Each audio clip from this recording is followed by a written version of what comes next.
She's like, I want you to touch me. And they're at Chili's. Hi everybody, welcome back to my YouTube channel. A bitch is back talking about books. And today we are going to be talking about Play Along by Liz Tomforde.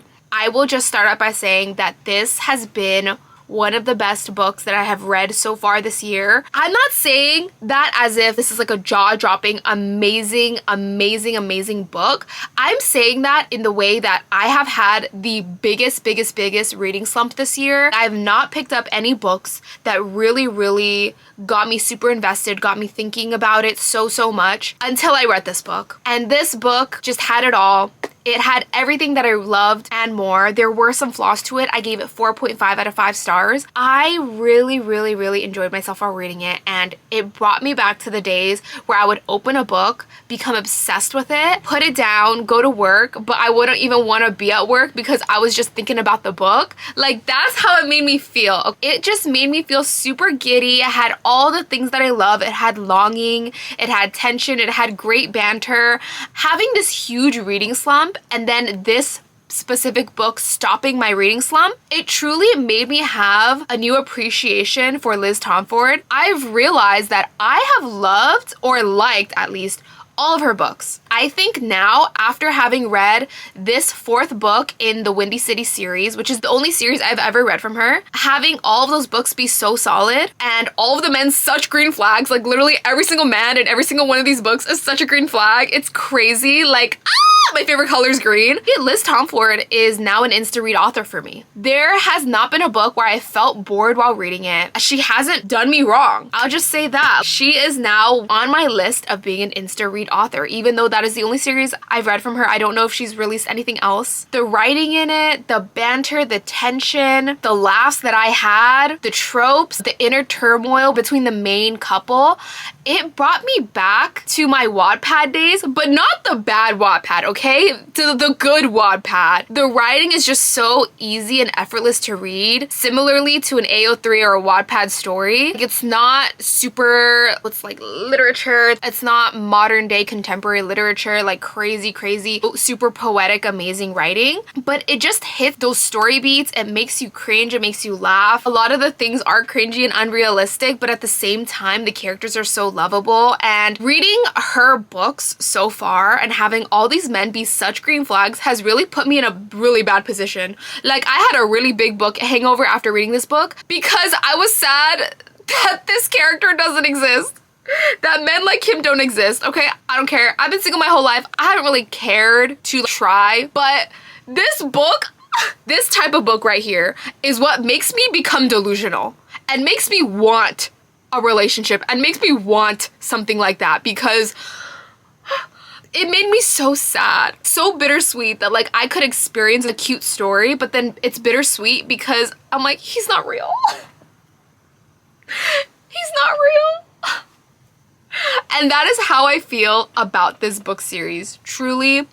I gave this book a 4.5 out of 5 stars just because there are a little bit cringy moments and it's not like amazing. Because also the second book of the series, The Right Move, is my favorite, and Play Along doesn't top The Right Move. But honestly, I say 4.5 out of 5 stars. It's a 5-star read for me. Okay, I loved it. I loved everything about it. Flaws and all. It hit every mark of readability that I needed. I just really enjoyed myself while reading it. It didn't make me feel like I wanted to die and put the book down. It made me excited to read again. That is why I'm so excited to talk about this book, okay? If you don't know what Play Along is about, it is a marriage of convenience book. It follows Isaiah Rhodes, who is a baseball player, so it is a sports romance, marriage of convenience, grumpy sunshine book about Isaiah Rhodes and his relationship that develops throughout the story between him and Kennedy, who is on the athletic training staff for his team in Chicago, that he is a professional baseball player for, with his brother Kai, who Kai, if you have followed the series, he is the main character in book 3. So this is now the 4th book. It follows Kai's brother. Isaiah has had a crush on Kennedy for 3 years, but has never ever made a move on her because for those 3 years, he saw a ring on her finger. She was engaged to be married the entire time. Isaiah also gives off that vibe of being happy-go-lucky. He's a ball of sunshine. He wants to make everybody happy. He wants to lift the mood up. He doesn't ever want to be a downer and never wants to show anybody else his bad side or his sad side. And the book starts off when he goes to the women's restroom where he trains. He goes to the women's restroom because there's no women on the staff and all the other baseball players are men. The women's restroom is the only place that is fully quiet and empty, and it is the anniversary of his mother's death. His mother died when he was 13, I believe. And he, every single year on her anniversary, he is really sad but doesn't want to show anybody how sad he is, goes into the restroom, the women's restroom, to cry. There, he overhears a conversation between a woman and the athletic director, I believe it is. Like, he's the main doctor of the sports staff, bickering between this woman that he overhears and he doesn't know. He's hiding in the women's restroom, and the head of the medical staff. Basically what happens is that because Kennedy, who is this woman, because she is a woman, she filled out her application to be a doctor, second doctor on the medical team because she is an MD. She got hired the position, moved all the way there, and then finds out that because she's a woman, there is a stigma behind her working there. When she filled out the application, it was under a pseudonym like Kenny. Kenny thinking that she was a guy. And so she gets demoted to be just a sports staff, just a trainer, when really she's a lot more qualified. And she actually accepts the job even though she's a lot more qualified because she wants to get her foot through the door. Isaiah overhears all of this and is the only one who knows how capable Kennedy is, that she is an MD, and how horrible and sexist the head doctor is on their team. This all happens on the anniversary of his mother's death. Kennedy walks into the girls' restroom where Isaiah is, and he is caught. This is their first meeting. Instantly, he falls in love, aka he gains this intense crush on her. Kind of feels like it's fate in a way that he met her, this gorgeous, beautiful, smart, hardworking woman, on the day of his mother's death. Like, it's a blessing that she's sending down to him. Like, I don't know, it's really cute. Like, I'm rambling about it now. And so that is the day that they met. 3 years later pass. Her engagement ring is no more. Isaiah feels like he can finally pursue her. He has had a crush on her forever, but Kennedy is also never serious about Isaiah because all he does is flirt with her a lot. Throughout the years, she has never taken Isaiah seriously, and he also is known to be a player, to be a flirt, to sleep around maybe, but he has not slept around ever since he saw that ring off of her finger. He pursues her adamantly and consistently, and she never really took him seriously. One night, he is in Vegas having a pre-celebratory outing before they go back into the next season of baseball. And serendipitously, in Vegas, he sees Kennedy, and Kennedy is there with her stepsister because it is Kennedy's stepsister's bachelorette party. Guess who is the bachelor? Who is the husband-to-be? Kennedy's stepsister's husband-to-be is Kennedy's ex-boyfriend. Gasp, crazy, and Kennedy does not want to be there. She serendipitously sees the entire baseball team in Vegas in the same club, and Isaiah says, "This is my time to shoot my shot. I'm gonna go for it." And he adamantly pursues her. It's a little bit cringe, especially in the beginning. Like, the dialogue does not come off naturally, but it's still, it's so cute. Okay, he says, "Come have a drink with me." And she goes, "Fine, I will. I just want to get out of here. I cannot deal with my stepsister. I hate her. She has familial issues that you can read about in the book if you ever open it and read it." They hang out that night, go get a drink, have a shot of tequila, converse, another shot of tequila, converse, another shot of water, converse, more water, more water. It's not water, it's tequila. Bam, next morning happens. What happens in Vegas stays in Vegas? No, it doesn't. No, it doesn't. They are married. They are married. They woke up, they're like, what the heck happened? What is going on? They both don't remember it at all. And they're like, oh my God, we are getting this marriage annulled immediately. Kennedy freaks out, thinks that this is going to have a bad image. Like if she gets fired for doing this, for marrying him, for having any sort of relations with the players, because that is the reason why the head of medicine on the team was so adamant about her not being a doctor on the team and demoting her, because he was afraid that she would have relations with the players. For the last 3 years, she was like, no, no, no. I'm going to not do that. I do not want this. I want to be taken seriously, because she has never been taken seriously, especially being a woman in sports throughout her entire career. So this is just another nail in the coffin. And she was also in talks of transferring to San Francisco because she secretly applied to be a doctor over there. So she would leave her horrible position, leave her horrible boss, and be promoted. But this entire marriage thing, them getting married, would get her fired. She freaks out.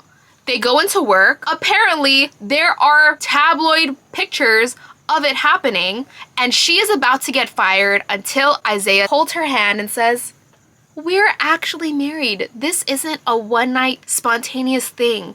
We've loved each other for years, and we had to keep it secret. There's other people on the staff that are players that are happily married. This isn't some sort of regular relations. This is a serious relationship. The director of the team says, okay, if this is a real relationship, if that's what you call it, you can keep your job. Just be professional out on the field and doing your job. And so this begins their marriage of convenience ploy. Woo! Very, very long-winded intro to this book, but that is the basis of the beginning of the book. After marriage of convenience plot, they grow closer together. You learn more about them and their internal conflicts and their internal turmoils and what they go through. You see them fall in love, and of course they get their happily ever after. The way that this book feels to me is a rehash of Ryan and Indy, which is book 2, their relationship, but just kind of rehashed. Instead of being a roommate's situation, it's a marriage of convenience situation. The way that Isaiah's character is portrayed is similar to the inner conflict that Ryan feels. Ryan is so different than Isaiah, but in the way of how Ryan in book 2, if you've read that, he never wanted to have any serious relationships because in the past they have really hurt him, and he felt really betrayed by his serious relationships. And heartbreaking book 2. But this time, it's part of his backstory. It's not the big thing of his backstory. The big thing of Isaiah's backstory is his mom's death, but the reason why he is a flirt and he is a player, or seen as that, even though he's really a relationship guy, is because all of the people who he has loved leaves him, including his mom, including his ex-girlfriends in high school and college. So he is more seen as this really lovable guy, like a guy who just has so much love to give, has never really received it in return. Oh my God, just thinking about it is making me cry. I love these characters so much, as well as Kennedy is sort of a rehash of Indy in the way that Indy was betrayed by her ex and her ex cheated on her. Same thing with Kennedy. Kennedy got married basically because she wanted to get back at her ex, and they have this entire marriage of convenience ploy, yes, to keep her job, but also to get back at Kennedy's ex. And then it goes down another rabbit hole, and more so in this story in Play Along, they go down the I want you to teach me trope of her wanting to be good at relationships, and she's never ever really experienced what a real relationship is like, because you learn to realize that her ex-fiance was an arranged marriage because she is a socialite and comes from a really rich family. They set her up with this relationship, but she never really loved him, and she never really saw herself exploring and being free. And this is the first time that she's ever felt free from being attached to a relationship and being forced to do something that she didn't want to do, like marry this dude that she did not even like. And this is the first time that she gets to explore. Isaiah and Kennedy make this arrangement that after 6 months, they will get a divorce, they will amicably split up, and she will get her job in San Francisco. So it has the other trope that I like, which is a timeline to the relationship. It just adds so much stakes to it. It adds so much longing and so much urgency to the relationship. Then Kennedy is like, Isaiah, I want you to teach me how to be in a relationship. I want you to teach me how to be intimate. And they have this conversation at Chili's. At Chili's. They have this conversation at Chili's. Literally, that got me up because that is not realistic in the slightest, but it was just so funny to me. I'm like, they're talking about intimate things, having sex and stuff, and they're at Chili's. I thought from the very beginning, the book was so engrossing already. The way that they met, the way that they set it up, it being the anniversary of Isaiah's mother's death, and also the fact that Isaiah is colorblind and she is a redhead and he doesn't even know the color of her hair, but he already feels like it's a color that he has never seen before. And I'm gonna spoil it for you, okay? Spoiler alert for the very, very end of the book, but it's literally so, so cute. They're renewing their vows at the very, very end of the book in the epilogue, and she gets Isaiah colorblind glasses that helps him see, and he finally sees Kennedy's real hair color for the first time, and he's like, wow, I had no idea. I really didn't know, did I? Your hair is beautiful. I was like, ah! Literally kicking my feet up in the air screaming, and in my head I was like, he's definitely having sex with her with those glasses on. That was kind of a side thing I wanted to say. But yes, it's basically a black cat girlfriend, golden retriever boyfriend trope, grumpy sunshine trope. She's the grumpy, he's the sunshine. He always wants to make people happy, and I just feel like their characters are just so solid. Kennedy being a woman in a male-dominated field, the way that they portray that is not really subtle. The way that they handle the sexism is very, very kind of in your face about it, very obvious, but at the same time, being in a male-dominated workplace and, you know, sports, I feel like it rings true, and even though it isn't subtle, it got the message across and it didn't feel so unrealistic. It really didn't feel that unrealistic. And I also like that this side plot is a driving force for the story and it raises the stakes. The whole conversation they were having at Chili's was literally like, I want you to touch me, because she's never felt as comfortable with other people as she does with Isaiah. And Isaiah makes her feel safe and makes her feel comfortable. She's like, I want you to touch me. And they're at Chili's! No one does this in real life. No one goes to Chili's and is like, all right, like, let's have this conversation. What is going on? I also love that in all of Liz Tomford's books, you get very specific love languages from the characters. And Kennedy is a words of affirmation girly because she has never had that growing up her entire life, being this socialite, being this really, really rich girl who basically her parents were never around, never showed her any ounce of love and affection. She feels like she can now handle physical touch. She's not a physical touch girly, but she likes it from Isaiah. She has never had words of affirmation. So when Isaiah tells her over and over again how sure he is of her, how much he wants her, how much he feels for her, she doesn't believe it at first because she thinks it's just a crush. It's just a crush. He'll learn things about me and then he'll get over me. Then he tells her over and over again, tells her how sure he is of her. She was really like, wow, I needed to hear that. She is so me-coded. If only I was rich. Isaiah Rhodes. Isaiah Rhodes. Let's give a round of applause for the greenest of green flags, everybody. He is so kind, he is so sweet, and he was so sure in his love for her.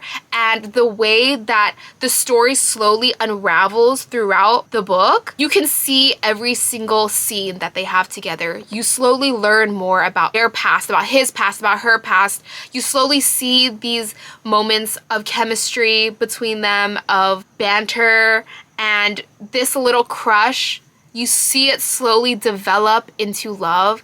And I love that it was so gradual, but it made so much sense. Everything that he learned about her, it added to the crush and it made him like her even more. The way that he was also so sure of her is exactly what she needed. We're just so perfect, like, oh! He struggles with his mom dying in his childhood. He's afraid of thunderstorms. He's afraid of a lot of things, and he is truly a really sad person sometimes, but he feels like he can never show it and he can never be that because he wants to be a person that makes you feel good, right? And he wants to be bubbly and happy around everybody, and he doesn't want people to ever see him in an unhappy mood. He is so me-coded in that way too. Like, that is so me-coded. He's scared of thunderstorms because that's when his mom had died. And their relationship just feels so secure. I don't know how to explain it. They kind of gave each other everything that they needed. Isaiah felt comfortable being unhappy around her and being pissed at her, that he's never really felt like he could do that with other people, and same thing for vice versa. She just felt so safe and secure around him. After this year reading so many romance books, because I am a romance girly, I love romance books, and none of them hitting the mark for me, I just felt like it's because a lot of romance books, sometimes they just aren't romantic anymore. And this book crashed through all of them, and it's like romance is not dead, you guys. This book brought back romance for me. It was really, really, truly romantic for me, and I loved every second of it. I gave it a 4.5 out of 5 stars. One thing I will say, I really liked the book. I don't think it is for everybody. There are pretty long smut scenes in here. And that is the one flaw that I will say about it. I thought the characters were great. I honestly thought the pacing was really great. I thought the writing wasn't amazing, but it wasn't horrible either. And it had the right amount of cringe. It had humor. It had everything like that. For me, the flaw was that the smut scenes kind of did drag on. They would go for 15, 20 pages. And I was like, this is one scene, you guys. Why are we reading a smut scene that's like 20 pages? Let's keep it to a 10-page minimum, please. Like, that's kind of long. Like, I get it, you know? Like, I'm like, oh, okay, I love a good smut scene, but I don't know, they felt a little bit long to me. I kept reading the bottom of my Kindle, and sometimes they don't go by pages, they go by minutes, and I'm a really slow reader. But even me being a slow reader, it said 25 minutes to the end of the chapter. I said, I have to read 25 minutes worth of smut? Because I know the end of the chapter is the end of the smut. I'm like, 25 minutes of smut? It felt a little bit too long, and those scenes kind of did drag on for some of them. But other than that, I had all the feels, all of the emotions in this book. If you've read it, please let me know what you thought. Okay, please. Also, one last thing I forgot to mention. The beginning where it is the drunk scene. I don't know what it is about that scene. I loved the way that it was written. I love kind of the very fast-paced movement, the way that it was an unreliable narrator. I love the way it's written. Sorry, my light. The way that it's written is just sentence after sentence, and it just flows really fast. It says, my new shoes are cute. I watch my feet as I take one step, then another step on a red carpet runner, aka the wedding aisle. Isaiah looks happy. I feel happy. I do. Basically saying I do to being married. I do feel happy. My head feels heavy, so I rested against Isaiah's chest. His arms feel heavy around my waist. It's cold outside again. I bury my face in him. The sun is bright. Isaiah is bright. Yellow. I bet yellow is his favorite color. Yellow is such a weird word. So let's look at the cutest of cute quotes in this book, because there were a lot of them, okay? There were a lot of cute quotes. That same date on the calendar is only minutes away, and still in the same 18 years since I lost my mom, there was only one time I genuinely smiled on that date. And it was the morning that Kennedy K came barging into the women's bathroom and subsequently into my life. Kennedy, have you ever thought that maybe you're not the problem? That maybe the issue is no one has ever let you feel safe, and that's why you're not affectionate? I know that when she goes, there won't be a day I won't be missing her. There won't be a day I won't think about her dimples that hide when she scowls at me, or her crossword puzzles, or the way she bites her bottom lip when she's concentrating at work. But it's not her fault that she doesn't understand this yet. She was raised by people who didn't teach their daughter how important she is, how special and loved she is. I've never, not once, been looked at the way my husband looks at me. Wanted, important, devastating to his life's plan. I never had someone that I could communicate this kind of stuff to, I continue. Never had someone I could communicate with. I cannot believe you're here. I feel so lucky. It's sweet and kind and gentle. 3 words I now associate with this man when once I could only think of him as cocky, impulsive, and childish. Oh, it's the character growth for me. It's the character growth for me. She slept on the goddamn floor with me, listened and understood parts of me that even my closest friends don't see. I feel ruined, entirely destroyed for anybody else. I want her to feel comfortable in her own skin, to understand what it means to feel loved and cared for. I just wish she could do all those things with me. He goes, you know I like it when you're a little mean to me, Kenny. Makes me want to work harder for you. Kennedy says, I don't think I'll ever be able to be comfortable with someone the way I am with you. I don't know why, I don't know when it changed, but you always tell me to do what feels good. And I've never felt better than when I'm with you. No one has ever looked at me the way he does. I've never been worshipped the way he worships me. Have never had to question him because he's so steadfast in his feelings for me. Do you know how lucky I am, Kennedy? He says. Do you understand how smart, how capable, how special you are? I have waited and waited for this. You're my answered prayer. You know that? I think I'm an words of affirmation girly too. All this time I wanted to practice, plan, and schedule how it happened. I wanted to be perfectly ready for love when the time came. But falling in love with Isaiah wasn't a big planned event. It was buying toothbrushes and providing food when I was too busy to eat.